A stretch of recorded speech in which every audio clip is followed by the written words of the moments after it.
राम राम नमस्कार साथियों, स्वागत है हम सभी का कक्षा 8 की प्रश्नावली 9.1 की एक और नई धमाकेदार क्लास में।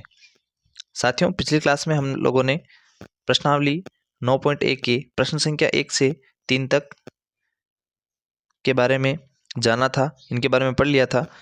इस क्लास में हम जानेंगे कक्षा 8 की प्रश्नावली 9.1 के प्रश्न संख्या 4 से 6 तक के बारे में, यानी 3 प्रश्नों को इस क्लास में हम हल करने वाले हैं। चलिए क्लास को शुरू करते हैं। तो यहाँ पर हमारा चौथा प्रश्न कुछ इस प्रकार से दे रखा है कि एक चतुर्भुजाकार खेत का विकर्ण 24 मीटर है और शेष सम्मुख शीर्षों से इस विकर्ण पर सीधे खींचे गए लंब 8 मीटर एवं 13 मीटर हैं। खेत का क्षेत्रफल ज्ञात कीजिए। तो कुछ इस प्रकार से हमें खेत दे रखा है। तो ये खेत जो है चतुर्भुजाकार है और इस पर एक विकर्ण दे रखा है जो 24 सेंटीमीटर है और इन पर दो लंब डले हुए हैं, जो एक 8 मीटर का है और दूसरा 13 मीटर का। तो अब हमें इसका क्षेत्रफल ज्ञात करना है। तो हमें क्षेत्रफल ज्ञात करने के लिए हम क्या करेंगे कि हम यहाँ पर सबसे पहले जो दिया है उसको लिखेंगे। तो यहाँ पर हाइट 1 जो है वो हो जाएगा 13 मीटर और हाइट 2 जो है वो हो जाएगा 8 मीटर और यहाँ पर एसी जो एक विकर्ण दे रखा है वो हो जाएगा 24 मीटर। अब यहाँ पर हम क्या करेंगे कि इस चतुर्भुज का क्षेत्रफल ज्ञात करने के लिए हम यहाँ पर ए बी सी, ये जो त्रिभुज ए बी सी है इसका क्षेत्रफल और त्रिभुज ए डी सी का जो क्षेत्रफल है इन दोनों को अलग अलग ज्ञात करके प्लस कर देंगे तो हमारा क्षेत्रफल आ जाएगा। तो यहाँ पर कुछ इस प्रकार से त्रिभुज ए बी सी का क्षेत्रफल प्लस ए डी सी का क्षेत्रफल हमें इन दोनों को जोड़ लेना है। तो ए बी सी का क्षेत्रफल हो जाएगा 1/2 यहाँ पर आधार इंटू ऊंचाई आधार बी, तो आधार बी इंटू ऊंचाई एच। यहाँ पर ए का ज्ञात करें तो h1, जब हम ABC का ज्ञात करेंगे तो यहाँ h1 लेंगे और इसी प्रकार से जब हम ADC यानी इसका जो ज्ञात करेंगे तो h2 यहाँ की ऊंचाई ले लेंगे। तो कुछ इस प्रकार से आपको सूत्र को लिख लेना है। अब यहाँ सूत्र को लिखने के बाद में हम चाहें तो यहाँ पर भी मान रखे इसको कर सकते हैं, लेकिन हम इसको पहले व्यवस्थित कर लेते हैं।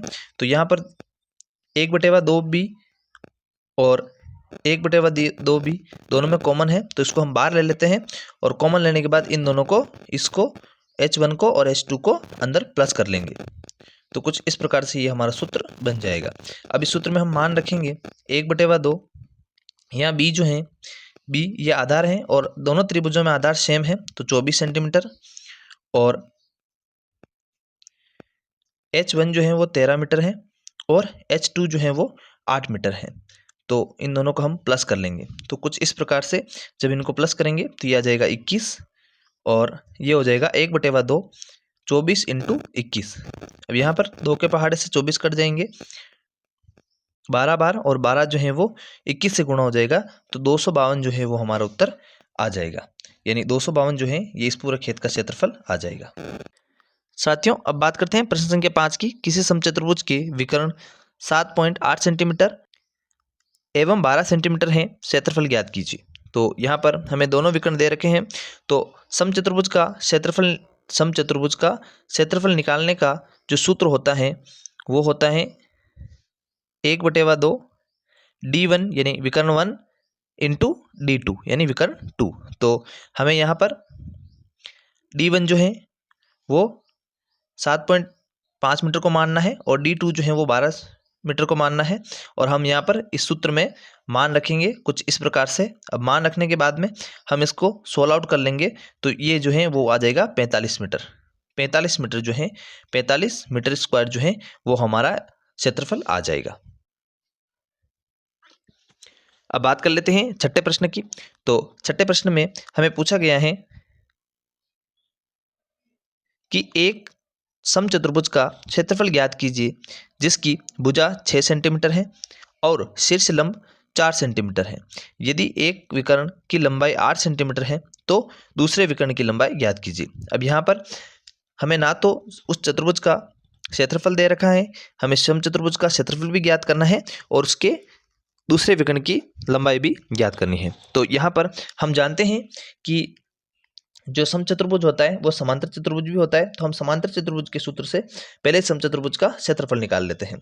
तो यहाँ पर एक समांतर चतुर्भुज का जो क्षेत्रफल होगा वो होता है आधार इंटू शीर्ष लंब, आधार इंटू शीर्ष लंब।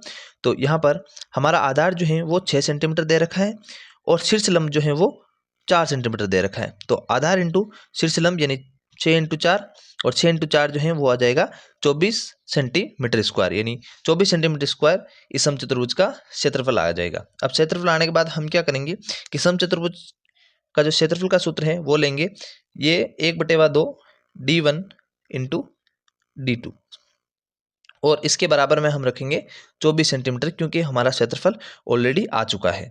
अब यहाँ पर d1 जो है वो 8 सेंटीमीटर है, तो 1/2 इंटू 8 इंटू d2 बराबर 24 सेंटीमीटर।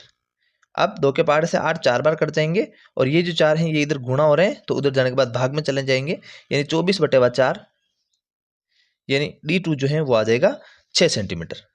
तो कुछ इस प्रकार से ये सॉल्व हो जाएगा। आई होप साथियों ये क्लास आपको समझ में आ गई होगी। क्लास समझ में आई हो तो क्लास को लाइक करें, चैनल को सब्सक्राइब करें और ऐसी धमाकेदार क्लास के लिए हमसे जुड़े रहें। साथियों अगली क्लास में हम लोग कक्षा 8 की प्रश्नावली 9.1 के प्रश्न संख्या 7 से लेकर 10 तक को देखने वाले हैं। तो मिलते हैं आपसे नेक्स्ट क्लास में, तब तक के लिए जय हिंद, जय भारत, वंदे मातरम।